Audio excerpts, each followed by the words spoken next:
Hi everyone, so this is the B2C2P2 Foundation past paper 1. Remember, you always have these equations in the front of your paper to use, particularly in the physics section. They're very helpful, so make sure you refer to them if necessary. But first section is the biology section. So first question is to read this article about mammoths. It says mammoths were large elephant-like animals that are now extinct. The bodies of more and more mammoths are being found preserved in ice. This is because the global temperature is increasing. This is melting the ice caps.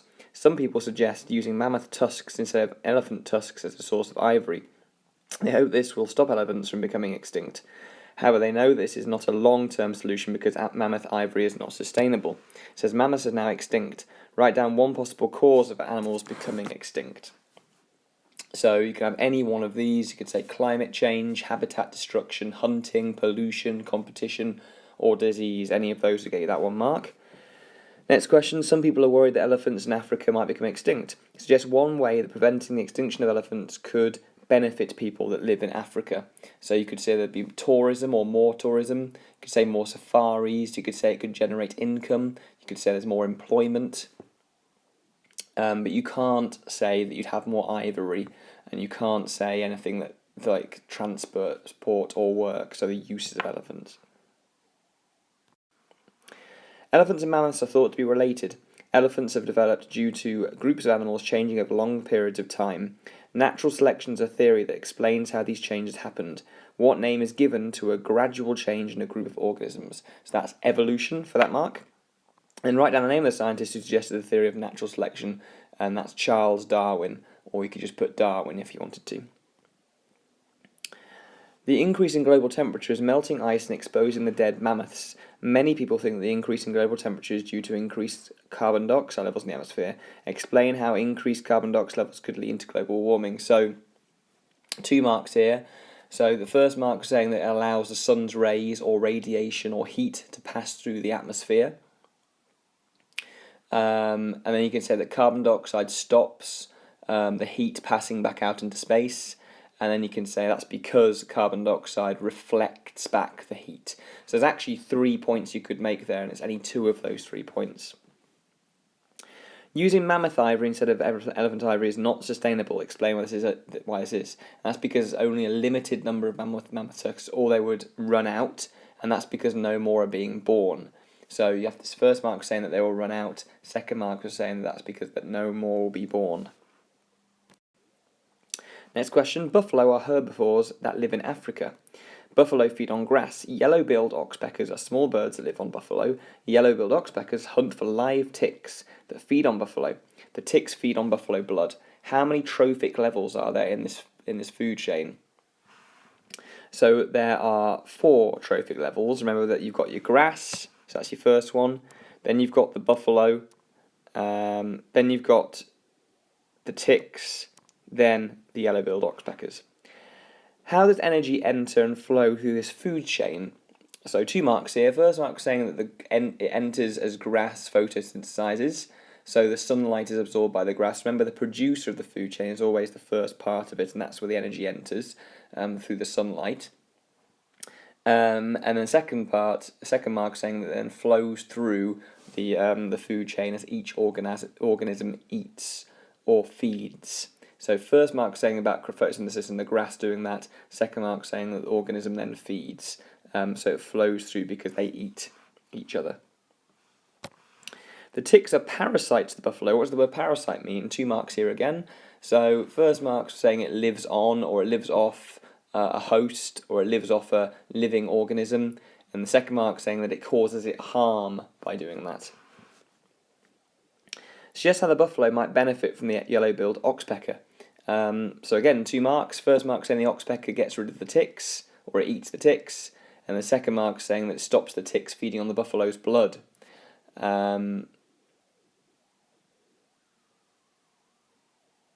You could also say that it prevents the ticks from passing on diseases to the buffalo. So the first mark is saying that it gets rid of the ticks. Second mark is saying why that's a good thing for the buffalo. A different species of oxpecker lives in another part of Africa. This is the red-billed oxpecker. It also lives on buffalo. A scientist wants to investigate whether buffalo also benefit from the red-billed oxpecker. He counts the number of ticks on 6 buffalo. He stops red-billed oxpeckers from sitting on 3 of the buffalo. Red-billed oxpeckers are allowed to sit on the other 3 buffalo. After several days, he works out the change in the number of ticks on each buffalo. His results are in the table. So you've got the buffaloes that had the red-billed oxpeckers left on them, and the buffalo without the red-billed oxpeckers, and you can see the differences in number of ticks in each buffalo after the experiment. It says work out the average change in ticks in buffalo without the red-billed oxpeckers. So remember, you're adding together the 3 numbers and dividing by how many there are, so you're dividing by 3. So that's going to be plus 4 minus 4, which is 0, plus 6, which is 6, divided by 3 is plus 2. So it's plus 2 for that mark. If you missed off the plus, then that's fine, just 2 would be alright, but obviously not minus 2. What is the conclusion of this experiment? Well, the conclusion is that they have the same average number of ticks, which means that the buffalo do not benefit from the oxpeckers. It doesn't make any difference whether the oxpecker is on there or not. There's no difference in the average change. They're not benefiting from those oxpeckers. Buffalo often have small wounds and sores on their bodies. The scientist also looks at the effect that red-billed oxpeckers have on these wounds. Here's some data. So, number of wounds that do not heal, number of wounds that do heal, and the total number of wounds. It says use information to assess what the red-billed oxpeckers do to the buffalo. So you can see that the total number of wounds with the red-billed oxpeckers suggests that the oxpeckers are causing them. So the first mark is saying that the oxpeckers cause the wounds, or they cause harm to the buffalo. It also points out here that the oxpeckers stop the wounds from healing. You've got 3 buffalo with wounds that don't heal, that don't have oxpeckers on, but 49 that do have oxpeckers on. So you can also say the oxpeckers stop the wounds from healing, and you could say that the oxpeckers feed on the buffalo's blood, which is what this suggests. But there's only 2 marks here, and there's 2 obvious ones that the oxpeckers cause the wounds and they stop them from healing. So this next question is the 6-mark question. Please can you mark this yourself using the mark scheme that can be found on the Google site, and then if you're unsure whether you've marked it correctly, then ask your teacher just to check it over for you. The next section is the chemistry section. So first question, George is researching information about construction materials on the internet. Look at his results. There they are. It says write down the name of one material which is an element. So you can see that from the formula, you can see that lead and copper only have 1 symbol in them, so lead or copper would get your mark there. The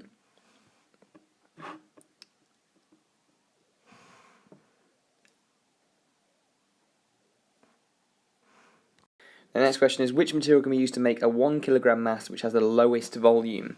So that's talking about, or wants you to look at the density. So the higher the density, the smaller amounts you'd need to have the same mass, if you like. So you're looking for the highest density, essentially, and that's the lead. So lead is the answer there. Which material would be the most scratch resistant? Choose the table, explain your answer. So whether something is scratched or not is based on its hardness. So basically the one with the highest hardness is the one that's the most scratch resistant. So granite would be your answer for 1 mark. The second mark is just saying it's got the highest relative hardness. So granite, because it's got the highest relative hardness. So look at the picture of a girder bridge. Which material will be best used to make the girders of this bridge? Choose from the table and explain your answer there. So here it's steel because it's the strongest, or you could say because it's very strong, or because its relative strength is 400. So any of those. So steel is your first mark, and then talking about its strength would be your second mark. Okay, next question. Look at the diagram. It shows how ammonia is made in the Haber process. Write a word equation for this reaction. So you can see what's going in, and you can see what's coming out. So the things that are going in are nitrogen and hydrogen. The thing that's coming out is ammonia. So those are all you need to be putting in your word equations. You've got nitrogen plus hydrogen, and then arrow, and then ammonia on the other side. The reaction is reversible. What symbol is used to represent a reversible reaction? So you need to draw this symbol. So it's like a double arrow. Look at the graph. It shows the percentage yield of ammonia at different temperatures and pressures. What is the percentage yield of ammonia at 350 degrees and 200 atmospheres. So you've got 3 lines here, one for each different temperature. So you're looking at this line here, as that's the one for 350 degrees, and you're looking at the pressure and going up to that line. So you can see that it meets the line about there, so you're looking at 30% as your answer. But they'd accept 29 as well, if you put that. Then keep looking at the graph. What conditions shown on the graph give the highest yield of ammonia? So you're looking for the highest percentage. So the temperature will be 350 degrees, because that's the highest line. And you're looking for the highest pressure as well, because your lines go up. So it's 600 atmospheres and 350 degrees. Both of those needed for that mark.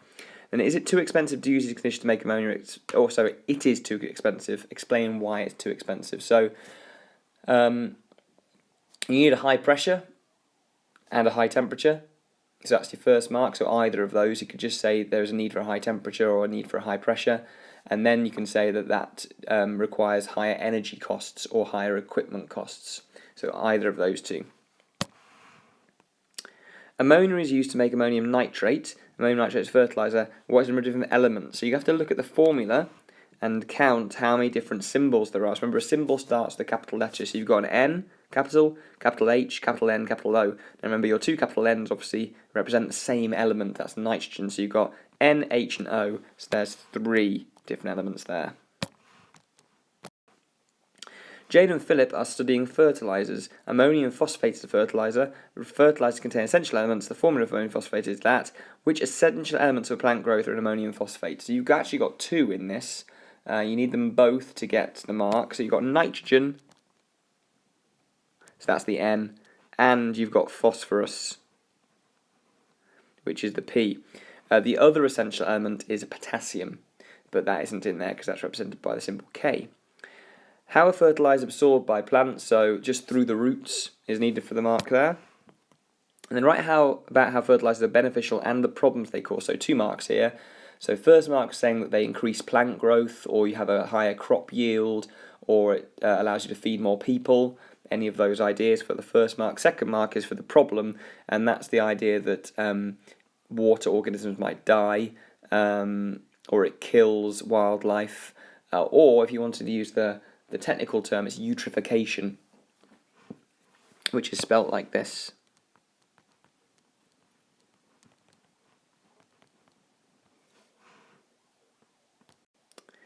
This next question is the 6-mark question, so could you mark this yourself using the mark scheme that we found online on the Google site, and then ask your teacher if you're unsure whether you marked it correctly. Next question, geologists study the structure of the Earth. This is not an easy thing to do. Explain why. So you've got 2 marks here, and there are 3 different points you could make. So the idea that the crust is too thick, you could say that it's too hot inside the Earth. And you could say that scientists need to use seismic waves made by earthquakes to study the Earth. So on to the last section, the physics section. First question says the sun is a stable source of energy that provides heat and light. We can use this heat or light as an energy source in the home. Complete the sentences. So first one is that photocells transfer light into electricity. And then the power of a photocell depends on the surface area exposed to light. Describe other ways in which the sun's heat and light are harnessed in the home. So 2 marks here. You can have any of 2 of these 4. So you could say solar heating panel, and then you could say the light or heat passes through glass into the house. You could say the light or heat is absorbed by walls or surfaces or floors. You could say passive solar heating. You could just say solar panel instead of solar heating panel. You could say to heat water. You could say greenhouse, so any of those would be fine. The greenhouse effect causes global warming. Which gases are the main cause of the greenhouse effect? So the first one you all are hopefully aware of is carbon dioxide. If you put CO2, that's fine. And then you could have methane or water vapour as the other one. So 1 mark for both, so water vapour or methane.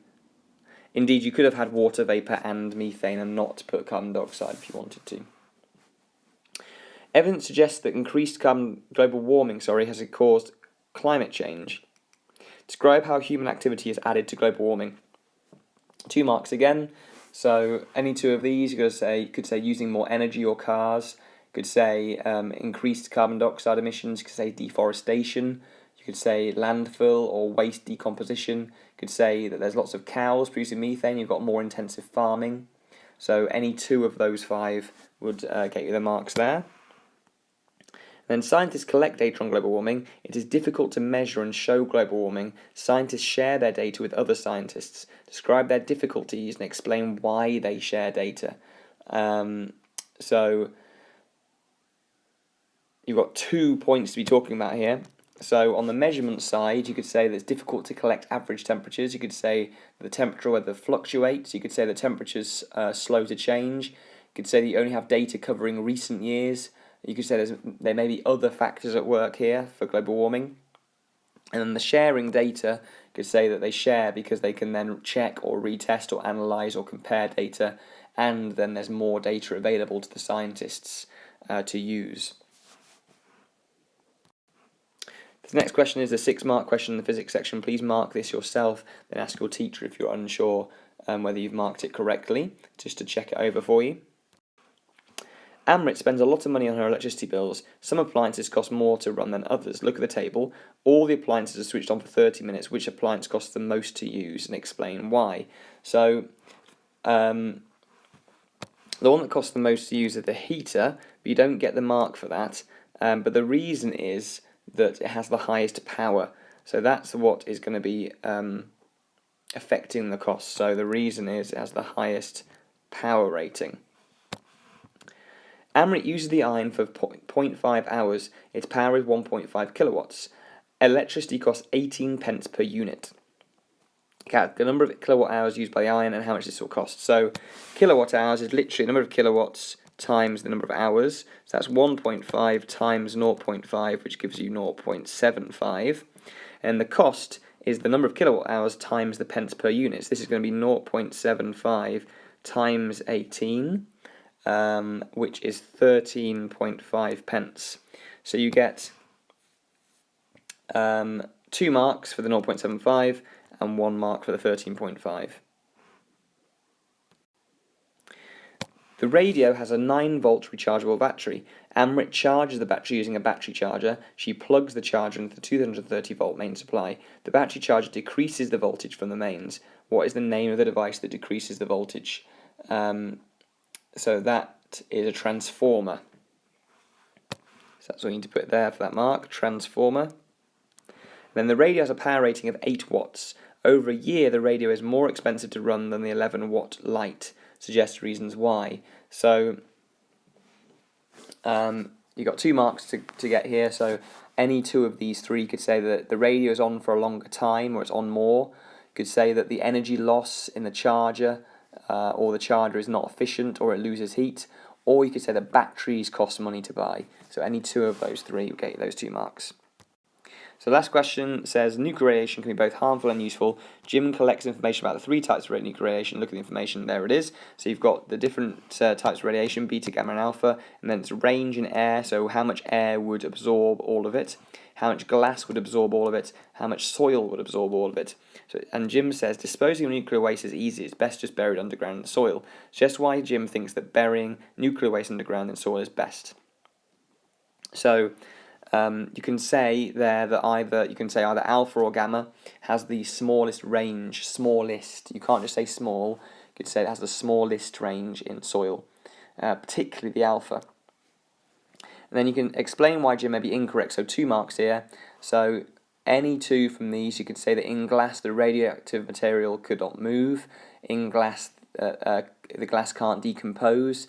And beta has the shortest range in glass, so any 2 of those would be fine. But you could also say that in soil the radioactive material could move or get dug up in the future. You could say that the soil might get contaminated, or you could say that it might get into the food chain or drinking water if it's put in soil.